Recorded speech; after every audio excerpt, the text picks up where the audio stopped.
strong.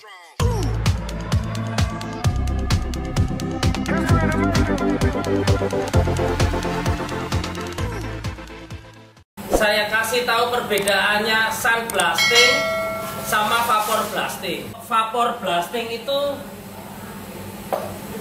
glossy. Ini di glossy untuk mesin-mesin yang jadi kotor gitu, nanti di glowing di glossy. Ini mekanismenya nanti mesinnya kayak gini, yang di samping ini. Cairannya pakainya air. Jadi basah. Jadi sistemnya di vapor kayak gini. Nanti jangan lupa dikeringin, terus dibilas pakai air. Habis dibilas pakai air, kering lagi, nanti di vapor. Treatmentnya itu bisa 2-3 kali seperti ini. Kalau mau glossy, yang bagus. Ini perbedaannya yang vapor blasting ya. Tapi kalau orang-orang customer itu biasanya ada yang minta bener-bener glossy, sama yang Orian. Kalau Orian itu biasanya cuma 1-2 kali udah cukup. Jadi dia nggak begitu glossy banget kalau orang-orang restorasi. Tapi kalau orang-orang yang pengen bener-bener bersih, ya dia biasanya langsung mintanya yang glossy, treatmentnya sekitar 3 kali. Pokoknya vapor blasting tuh pakainya pasir glass bead ini, glass bead. Nanti dicampur sama air. Ini inget loh, jadi vapor blasting itu bukan untuk menghilang cat. Jadi hanya untuk membersihkan kotoran yang kerak-kerak yang lama-lama nanti bisa jadi glowy. Untuk vapor blasting, jadi hanya bisa untuk aluminium. Kalau besi nggak bisa. Soalnya besi itu kan mudah berkarat ya, bisa di vapor. Tapi nanti kalau seumpama didiamkan, nanti tetap dianya berkarat. Jadi tidak dianjurkan untuk besi itu di vapor.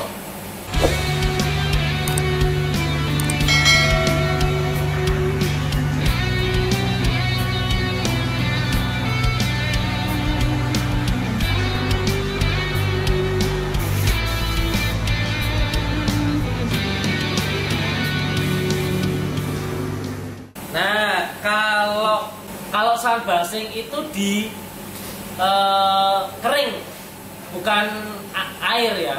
Jadi mesinnya kayak gini kalau sun blasting. Treatmentnya juga kayak gini nanti, diperhatikan ya. Mesinnya ada di sini. Jadi mainnya kalau sun blasting itu dari kering. Pasirnya sun blasting itu bisa pakai glass bead atau aluminium oxide. Jadi perbedaannya, kalau ini harus kering.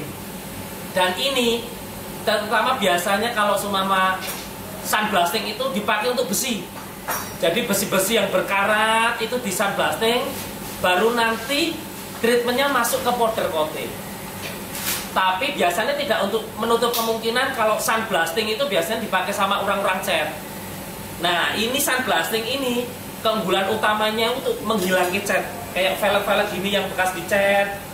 Kalau nggak mau di powder coating, ya biasanya disepet minyak. Jadi sun blasting itu yang terutama biasanya seperti itu, lain sama vapor blasting.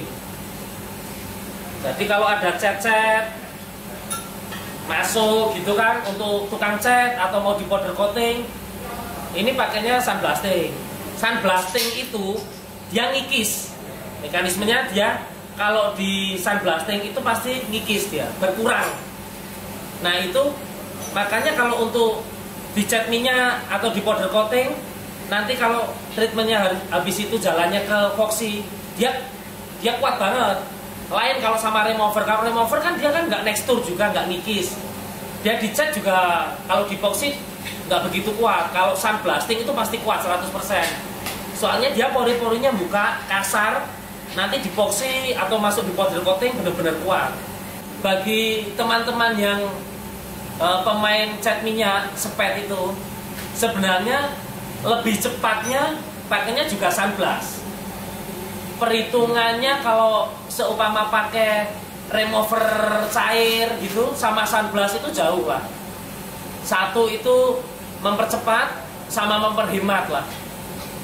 Jadi kalau biasanya kan untuk tukang-tukang cat itu kan kendalanya ada di pembersihan ya. Jadi kalau sunblasting itu lebih hemat, pembersihan lebih cepat. Makanya biasanya banyak orang-orang sepet yang cat-cat minyak yang belum punya sun blasting itu yang sandblasting di powder coating solo. Kalau sudah bersih gini kan nanti kelanjutannya kan tinggal dipoksi, dicat, udah selesai. Seperti itu.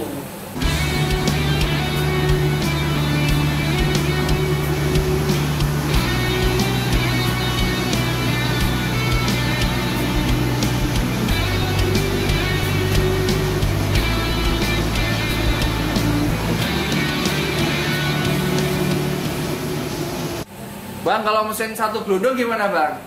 Untuk yang Utuh apa? Sunblast apa vapor? Ya sunblast ya vapor. Kalau sunblast itu harus di-sealer semuanya, yang lubang-lubang pentingnya yang nanti masuk di oli. Harus ditutupi rapat lah pokoknya. Jangan sampai ada lubang masuk. Soalnya kan glass beadnya ini kan rawan ya, lembut ya. Nanti kalau masuk, terpaksa tetap harus bongkar crankcase, harus bersihin 2 kali kerja. Kayak gitu. Bang, tanya bang. Ya, Itu kalau apa namanya itu di vapor, itu bagian bearing-bearing itu nanti gimana? kalau yang di vapor itu alangkah baiknya sebenarnya dilepas untuk bearing-bearingnya harusnya. Tapi cuman kalau nggak dilepas juga nggak apa-apa, tetap bisa. Tapi nanti harus ganti, untuk bearingnya diganti baru. Tapi kalau alangkah bagusnya itu bearing tetap dilepas. Terus habis itu nanti yang dalam-dalamnya nanti bisa biar bersih, tinggal ganti bearing baru. Tapi nggak boleh ya terlalu lama ya. Nggak boleh. Pokoknya intinya aja itu bearing tetap ganti. Bang, kalau perawatannya habis di vapor gimana bang? Nah ini saya kasih tip kalau perawatannya di vapor. Vapor itu kalau bisa seumpama sudah di vapor, kalau bisa benar-benar di tempat yang kering. Kalau enggak di wrapping, kalau sebelum dipasang di mesin atau mau dirakit. Jadi benar-benar kalau bisa jangan kena apa-apa. Soalnya nanti kalau seumpama mau dirakit, vapor sudah dibuka, kondisi sudah nggak kering, sudah lama, ini nanti bisa jamur. Kalau sudah jamur, nanti solusinya tetap harus di vapor lagi. Jamurnya itu dalam arti kayak peta-peta gitu loh, belang-belang gitu.